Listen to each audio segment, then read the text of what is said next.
that's real life too. I mean, there's guys that are like that who aren't in their kids' lives at all.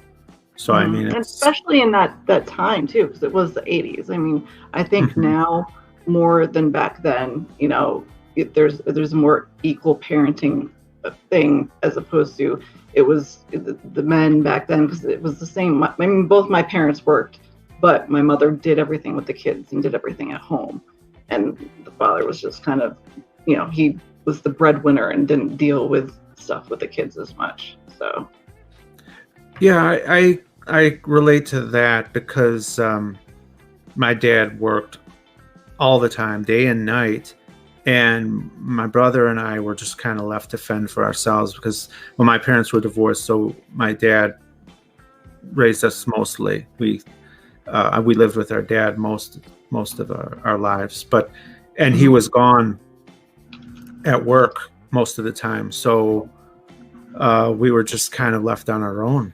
were you a latchkey kid too? What was that? Were you a latchkey kid too? Yeah. I mean, we were kind of just trusted to do our own thing, and Yeah. I guess we didn't get in enough trouble to change that. You know what I mean? Like, Or at least nothing that your father found out about. right. Yeah. Like we never got in trouble with the police or anything. So, I guess he figured it's working. So he'll just keep going to work and letting us do our own thing. And we did. And it's probably not the best way to grow up, No. but I guess we turned out all right. But I mean, that's not a testament to that way of parenting. It's just, maybe it worked against all the odds, And plus, like I said, it kind of was, it just was that way back then. Even if our parents were home, they would shove us outside and be like, come back when it's dark. And that was it. Whereas now, that's exactly what happened when he was at home. He was like, well, go outside and play, Yeah, just get the fuck out of the house. Which is why I joke around that if I could go back in time and tell my younger self in 2020, parents will tell you to stay inside and play video games, I would never believe it. Yeah, right? The damn coronavirus, yeah. Yeah, my kid is not handled that well. He's 16 and he's just wanted, like, I let him go out, it's a little bit better now. I let him go out with his friends today for the 4th, but for a while it was just like, he got a job during this time, but he doesn't really have contact with people. He cleans golf carts. But it was just, it isn't so hard. That's all he's been able to do is just sit and play video games and watch YouTube. So not something we could have ever imagined. It sounds like he has Trump to thank for that job. I mean, that is the one job Trump legitimately created, cleaning the golf carts. It's true. Right? Absolutely true. I think it's hilarious that he keeps talking about these job numbers when most of them are a result of the fact that these jobs were shut down, but then picked back up again since stuff has been opening. But he's claiming it like as if, because of him, all these new jobs were created. Yeah. Whatever happens is a good thing, and it's because of him. That's also the wall that he claims, there's 200 miles built, which actually is true. There is 200 miles of it, but only 3 miles of it has been built since he was president. So. Oh, wow. Yeah. And he has posted every picture of it that has ever been created. I guess. Yeah. They've already found ways to get through it. But he's so proud of his wall. So fine. I'm honestly surprised I haven't seen a photo op of him out there with a hammer and then, Oh, right. working on it. Yeah. That's true. Like he would have ever picked up a hammer in his real life, though. So I mean, he knows that's probably a bridge too far. Nobody would believe that. he'd pick it up by the wrong end.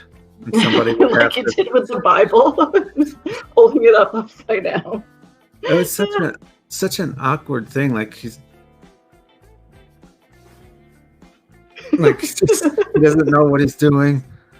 No, everything he does is so. He has no like he has no real social skills either.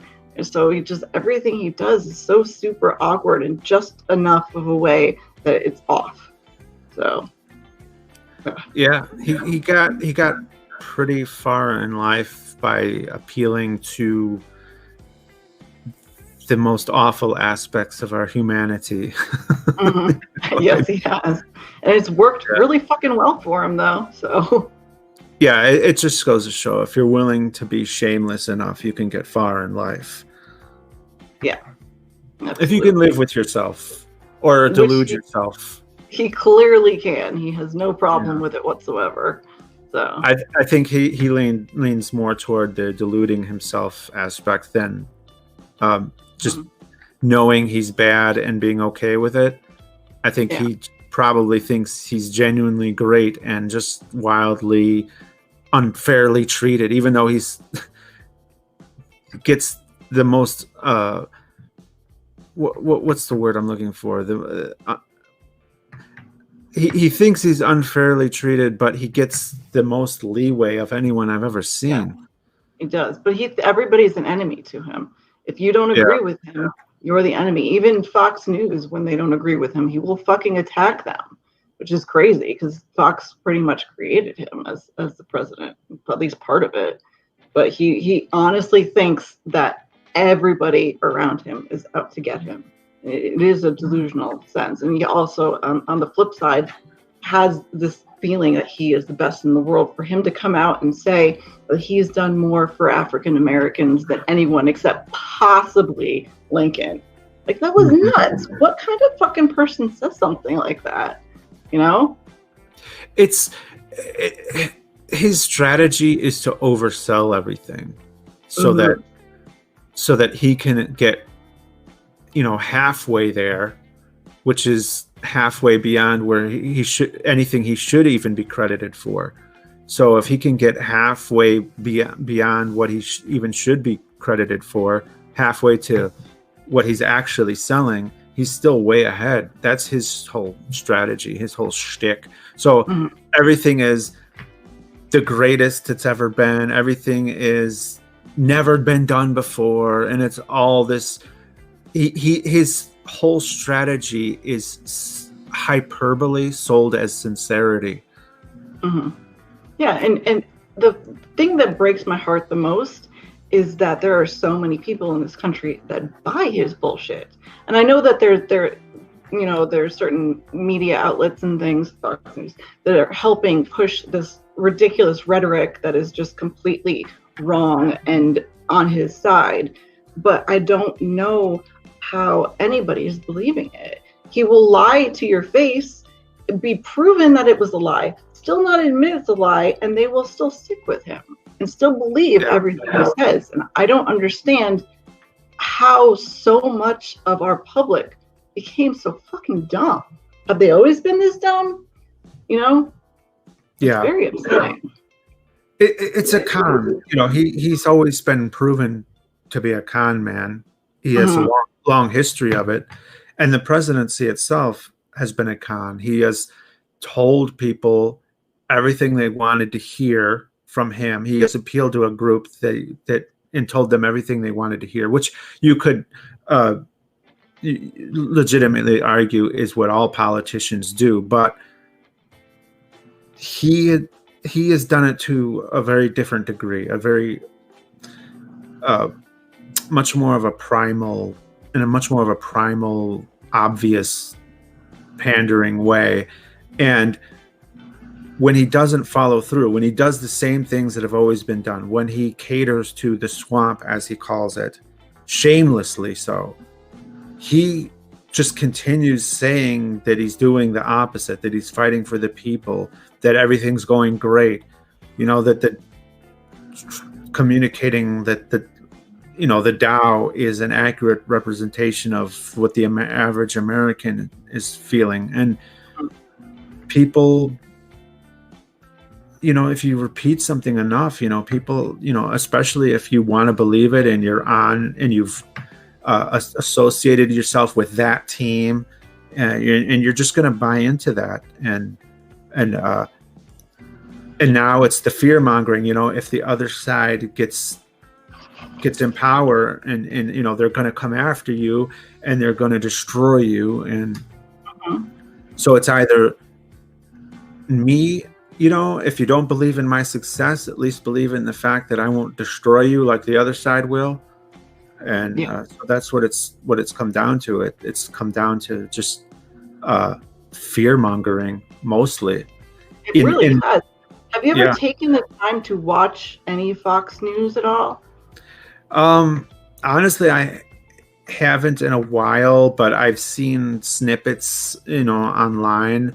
I've seen some of this new network, this OAN. What is it called again? I can't remember what it's called, but I know what you're talking about. The new very great one. Yeah. It's even worse than Fox. It's just 100% pandering to Trump. Everything about Trump is good and right and beautiful and perfect, and they will not criticize him in any way. And Trump, of course, loves that. Yeah. I mean, it's so obvious how to get onto Trump's good side. You just shamelessly pander and nothing else, and just dare not criticize him. And that's it. You'll eventually get retweeted by the president that way.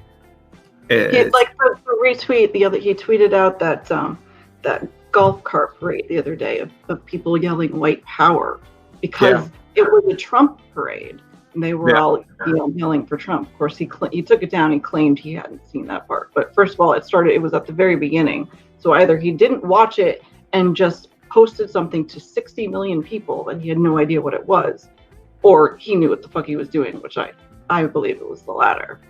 But yeah, I take care of my elderly parents who are unfortunately huge Trump supporters. So they have Fox on pretty much all day. And this is a new thing. They never used to really watch it that much, but since Trump became president and they became very into Trump, it's on all the time. So I hear snippets of it here and there, and it's just constant fear-mongering. It's constantly the radical socialist left is going to destroy this country. They're going to take away your guns and they're going to take away your money and they want to bring all the immigrants in. And it's fucking nuts. And the fact that they can get away with this, but it's scary because I've never seen such an amount of this kind of insane rhetoric pushed to such a huge degree. And I don't know if that's because of Trump or Trump is because of that, So. Yeah, it could be both feeding off of each other, really. I mean, they fearmongered a lot about Obama, if you remember. Yeah, they did. A lot of shit that just never came to fruition. Mm-hmm. But they're still pushing that. They're still pushing the Hillary stuff. So my friend Chris wants to know how you feel about Tucker Carlson. Oh, I don't like Tucker. Well, I read an article the other day that said that the GOP, parts of the GOP are actually pushing for him for 2024. So. Are you seriously? Jesus. Wow. What is it about? All of a sudden, it's. I don't know. It's always. The right that's like anti-celebrity, but their favorite presidents are actors and game show hosts. I know, right? They tell celebrities to shut up about politics, and then they pick them for their politicians. Yeah. And it also seems that with the right, it's going so much farther right, where the left is going further toward the middle. And they'll say the opposite though. They'll say the left has gone extreme and the right is now the center. So it's like there's this really powerful divide. That's this incompatible perceptions of what's going on, which I've seen evolve as the internet has become more omnipresence in our lives, and I honestly thought that the opposite would happen, and that the internet would be a tool of knowledge, and that people would become more informed. And, Mm-hmm. but the opposite has happened. It's just turned into a big propaganda tool, and everybody is going into their echo chambers and having distorted views about what's going on in the world. Mm-hmm. And one of the things I try to do is go and into places where everyone disagrees with me and see what they're saying, and it's like they live in a different world than I do. Mm-hmm. And it's hard to make sense of it all and figure out what's going on. And that's, like you mentioned, the echo chamber. That's one of the problems, is that you have so many people finding their sources of knowledge, their news, from just these places. These people say what I want to hear, so I'm going to only listen to them, and I'm only going to believe in them. Whereas people like us, when we find something out, whether it be the news or whatever else, we search through many different sources to try to get the truth of it. And I honestly see more of that on the right, like I said, than I do on the left. I mean, I could be wrong, I could be biased here because I'm very far left. But, everybody I know that leans my way does that as well. If you learn something, you look in as many places to get the real truth, because one article, 2 articles isn't going to tell you everything and could be very biased itself. But the people on the right seem to be only going to these places that agree with them, and that's where they get their ideas, and they're fed into this rhetoric that is just breaking our country apart. I just recently saw an article getting shared around from CNN that said that there was one study that shows some benefits from hydroxychloroquine, which is this drug that has been politicized by the president, or by everybody really, but the president has been pushing this as a response to COVID, and there's a lot of doctors that say it's not appropriate for that, but it's this malaria drug, and there's been a lot of studies that show that it doesn't have an effect on coronavirus, but there was one study that shows that it does, and CNN reported this. And what I find telling is that article is shared and found to be true by these right-wingers because it's what they want to hear. Mm-hmm. And it's CNN, the very thing they've been calling fake news this whole time. But when CNN says something that confirms their bias, suddenly it's not fake news. Mm-hmm. Suddenly it's accurate. I was super surprised to see that from CNN, to be honest with you. I couldn't, I saw the article as well, and I was very surprised, and it did not seem to pan out. It didn't, every other source, you've got all these doctors saying this can fucking kill you, and there is no real evidence, and then all of a sudden this one article comes out. But the fact that it came from CNN really surprised me. Chris asks again what you think of Ben Shapiro. Oh, gosh. Yeah. Yeah. He's one of the most overrated people I've ever seen online. Just his style. I mean, he's a way better speaker than I am, and he could think of these answers really quickly. But if you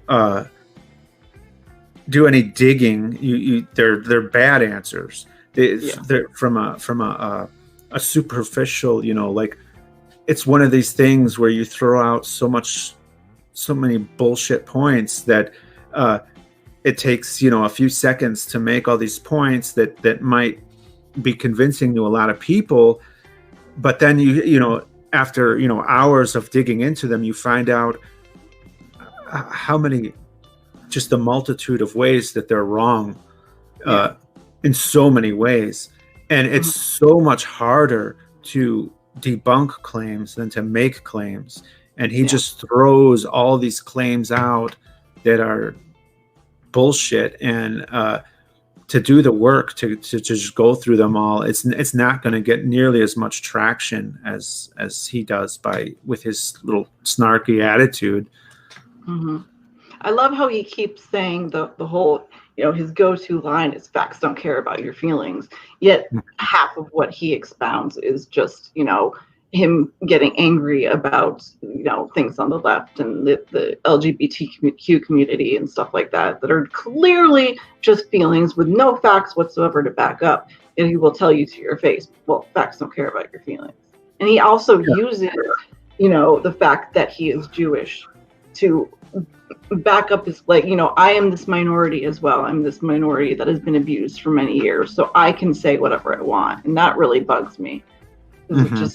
It doesn't seem like it comes from a real place. He completely uses it and distorts everything that he says. It's gross. And he's just this fucking rich kid that, has had, just like Trump, had everything handed to him and feels that because of that, he can say whatever he wants. And it's sad. Yeah. He's had the whole world handed to him, but everybody else has to pull themselves up by their bootstraps. He doesn't have to deal with any hard work. But he expects everyone else to, if they're not successful, then they're not hard workers. Or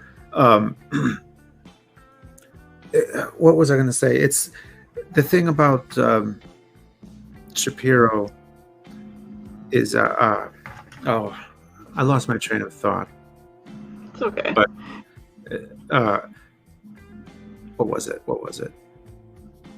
Oh, anyway, it's not important, I guess. Well, but Carlson is the same way too, though, because he was raised in a rich family and feels like everything should be just everybody should listen to him because he has this elitist idea of I'm rich, therefore I'm powerful, and my thoughts count more than everybody else. I think both of them kind of have that feeling about them. And their main points of contention, the main thing about their politics is offense taking. I mean, these are people that I would, if I were to have a conversation with them, I would constantly feel like I'm walking on eggshells. I would feel that there's all kinds of words that would be just thought terminating words for them, where if I say them, then they're going to make immediate assumptions about me, or they're going to think that I mean something that I don't, or they're going to get offended, or all the things they complain about, they're doing themselves.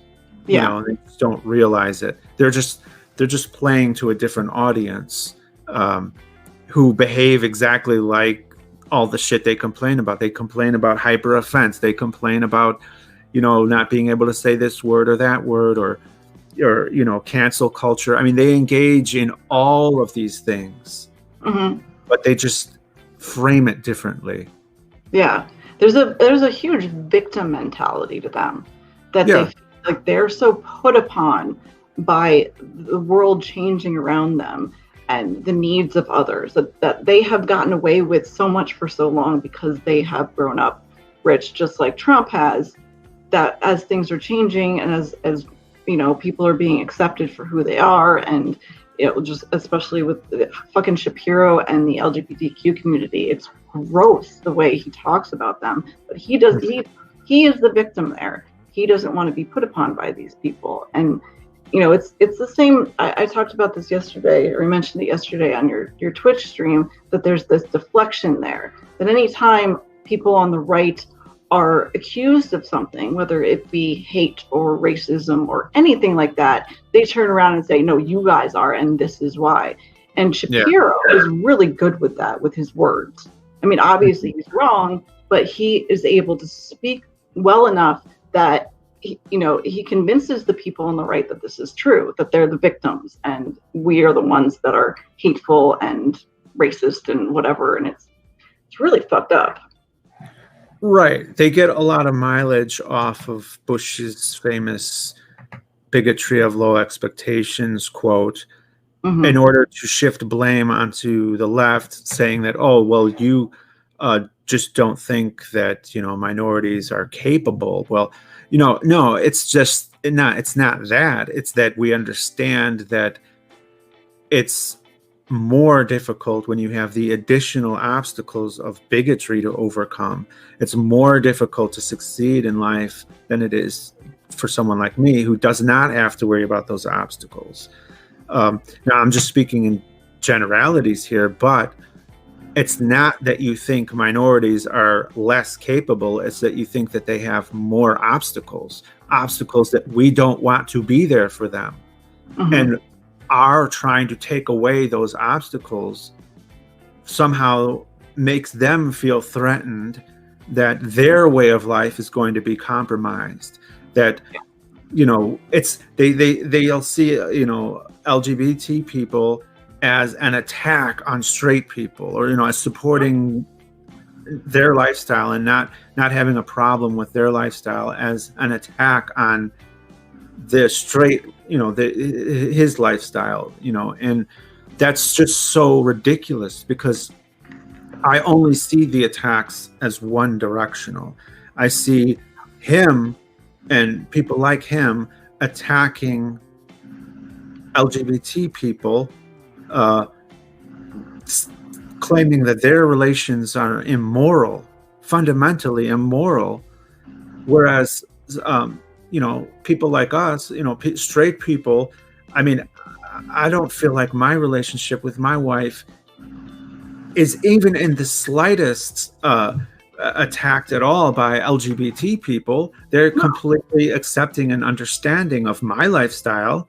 Hmm. It's a one-dimensional, it's a one-directional attack.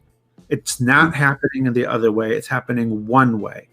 And if they simply stopped attacking, then and lived and pay, just mind his own fucking business, Yeah. he would be fine. But he tries to portray it as not being fine. He tries to portray it as the end of their way of life, as the end of Western civilization, or some Yes. ridiculous thing like that. And the whole, like with trans people or gender fluid people having to, one of my closest friends is gender fluid and switching over to they, or with trans people using their preferred gender. He has spoken out so much against this. I don't understand why he feels it's such an attack on him. I can't, I don't want to call them that. It's so disrespectful, because what does it hurt you to be respectful enough to refer to someone as the gender that they are? Which a trans woman is a fucking woman. So call her her. Someone who is gender fluid is they. Call them that. What does it hurt you to do that? And he feels so attacked with that. Yeah, it would not affect his life in the slightest. No. And to not be affected by something like that at all. Not only that, but then to go on some kind of online crusade that people who already have to deal with enough bullshit as it is in life, to now have to deal with your crusade against them. It's like, breaking someone's arm and then, kicking them while they're down. Mm-hmm. It's how could you not look at history and know that you're going to be seen as the bad guy here? Yeah. You're the bad guy. Like, Yeah. how can you not see that? It's like they don't, it doesn't matter that, I really like Hamilton. And I don't know if you've listened to it or watched it or whatever, but one of the main themes is that history has its eyes on you. And they don't seem to realize that eventually, people will look back and see that this was, we are moving forward as a society and taking these strides to accept people because the way they are, because that's just the way it is. And people are going to look back and see that, yes, they were the fucking enemy. They were wrong. They were bigots. But why is it that they don't seem to care about that? I don't know. it's one of the reasons that I speak out against religion, is because so often that's either A, where the motivation comes from, or B, has affected the culture, so that, because even atheists can be bigoted douchebags, but Oh yeah. the culture within that an atheist exists in could have been affected by the religion, because it seems this idea that it's immoral seems to stem from religions. Mm-hmm. I don't see it coming from anywhere else, really, like from a secular place. Do you? Yeah. I mean, I No, could be wrong, but I absolutely agree. And they seem to especially really, their bigotry takes this foothold in religion as well, which is one of the reasons why I started this channel. I have my science stuff, but I also wanted to become an advocate because it needs to be spoken out against. As they have this foothold in religion and they use it as an excuse for hate, regardless of who they are. They keep falling back to this book that, that's it. It's a book written by a bunch of fucking goat herders 2,000 plus years ago. No all scientific evidence proves that it's wrong, but they use it and they clutch to it and hate with it. And I don't understand that. One of the things you do so well on your channel is advocate in this way. And there was this one video about bigotry toward gay people that you did that was so powerful. I don't know if it was from maybe last year or so. And this man is talking to himself in the mirror. You remember that one? You do that so well. Is that, is this why? Because you feel that amount of hate and bigotry from, the religious? Yeah. I mean, my mother is a lesbian. She is married to a woman, and I've experienced throughout my life people being bigots about it, and having the benefit of that perspective of knowing my mother. Like I said, I was raised by my dad, but I did live with my mom for about 2.5, 3 years as a teenager, as a like 12, 13, and then a little bit into 14, and having to call my second mom my aunt. I wasn't allowed to, out of fear, to divulge the true nature of their relationship. But I mean, I knew what their relationship was, but I had to introduce her as my aunt. And I loved my aunt, my second mom, just as much as my biological mom. And I knew there was nothing wrong with their relationship. And that's fundamentally why my parents did get divorced, is because my mom didn't realize what she was until later in life. And that's wasn't compatible with her relationship with my dad. So, they separated and everything. And that's sad for the kids and all, but it's understandable. And then when she finally could get married, and did, and then it was overturned, and so their marriage was nullified in the eyes of the law. And then it became legal again, and then they had to get married again. And it's like, this is happening, in the modern age, when we should be well beyond this by now. And there's these fucking people clinging to this book and ruining people's lives. Good people. They're not immoral people. No. Just because of, who they fell in love with. How do you not? It's this book that tells them just mindlessly what is good and what is evil, and buying into it, and not thinking for yourself, and not seeing where the harm is, where the real. Leviticus is wrong. that whole "man will not lie with man" thing, that was not the original translation anyway. It was about incest. It was not about gay sex. But I think it was. I can't remember when it was changed, but it was, and they especially cling to that verse when they speak hatefully about homosexuals. And if you try to explain to them, well, that's actually not what it said to begin with. And also when you're going to hold to these things so steadfastly, like being gay is wrong or whatever, but yet you break Sabbath, or you wear clothes with different types of fabrics, like they pick and choose what they want to use for their hate and whatnot, and they don't. It's not like any of them are really following the Bible or God's plan perfectly as it is laid out in the book. Yeah, it's the Bible is a powerful justification for bigotries that kind of already exists. So I mean, I do go after religion for that reason, and I have seen people who used to be religious give up on their bigotries because they thought they were sinful or whatever, but then they stopped believing in this Abrahamic God, and then they also stopped being bigots. But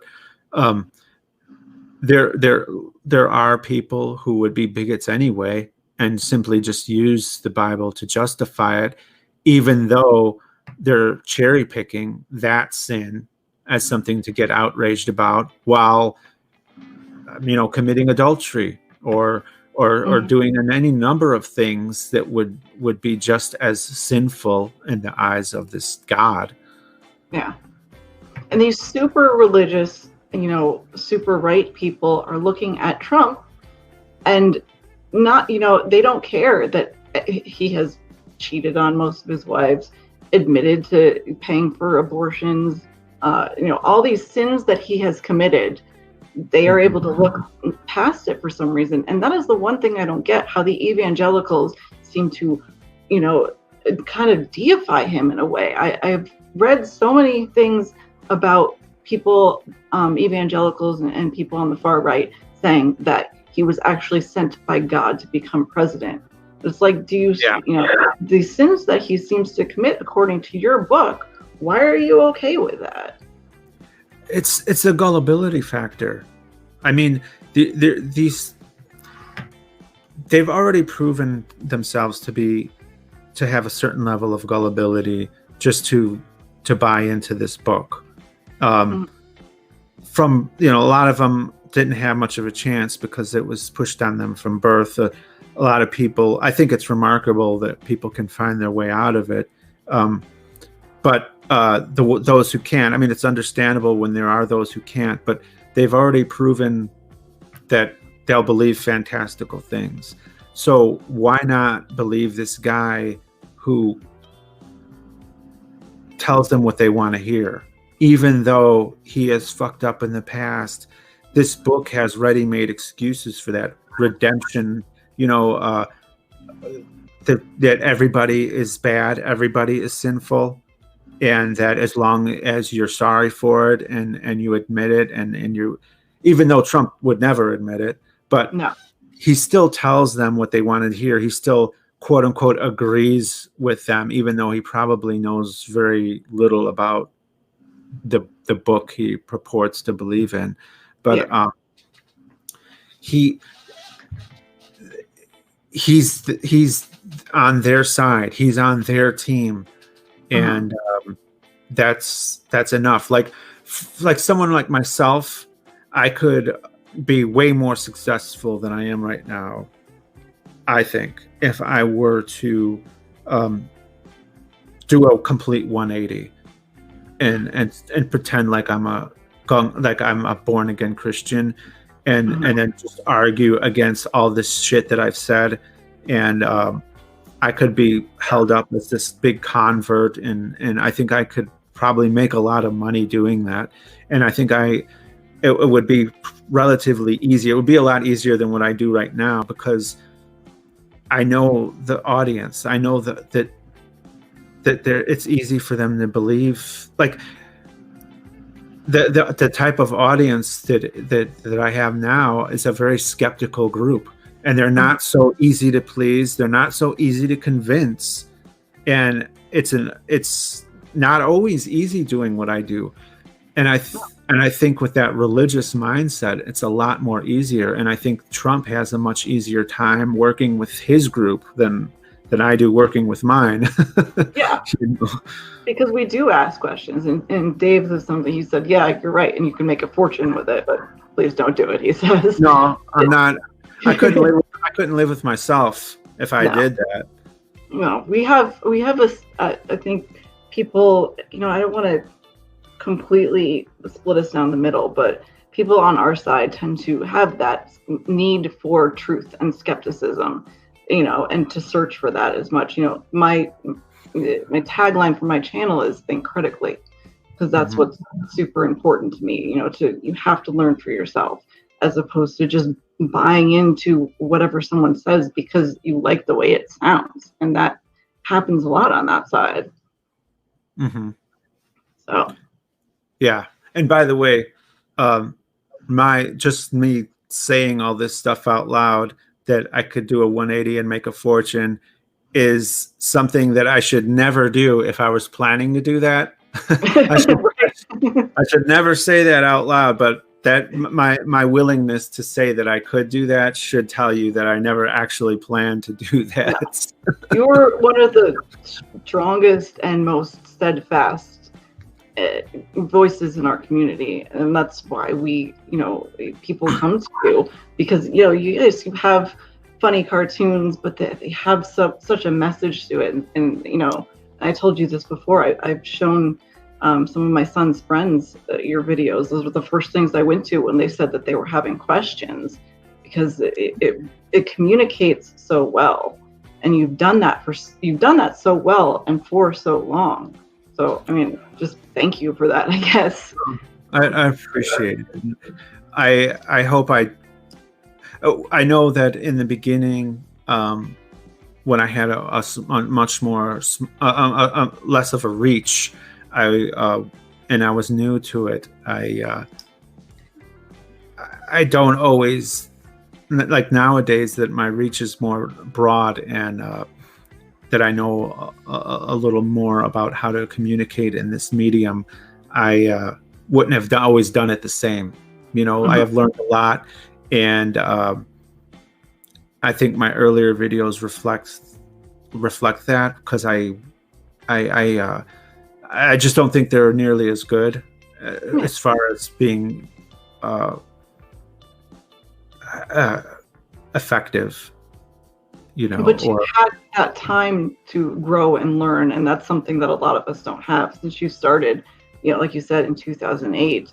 And you want to really, in terms of the atheist community here online and on YouTube, you're really one of the founding fathers of it. And so having that, hey, I believe it's true, and everybody else will probably tell you the same thing, but you really have had that time to find your voice, and it is such a powerful voice, and you're such a good advocate, and you were able to communicate these thoughts so well. So Oh, I appreciate the kind words, and I do see it as a responsibility now, that I'm not one of those people who thinks that I can and should just say whatever I want to say, and to hell with anybody who has a problem with it. I do see it as having a responsibility to be an accurate voice, and with when there's so many people listening, you have to be an accurate voice, and not just say whatever. Yeah, and you do. I'm just so thrilled that you came here, and especially since you come back. And this turned into, we did cover everything with Stranger Things, so don't worry about that. But this turned into such an awesome discussion. So Thank you so much. And I really hope you'll come back sometime. I have another show that we do secular topics, if you ever wanted to do that or whatever. But this was awesome. And I cannot thank you enough, really, honestly, John. Thank you. No, thank you for having me. And I had a lot of fun talking to you as well. Awesome. So we will thank you to everybody that came, private stream. So you guys are all my friends and everything, but, I'll publish this later, but thank you guys for supporting me as normal. And so we will see you all next time. Think critically. Bye, guys. Okay. Take care.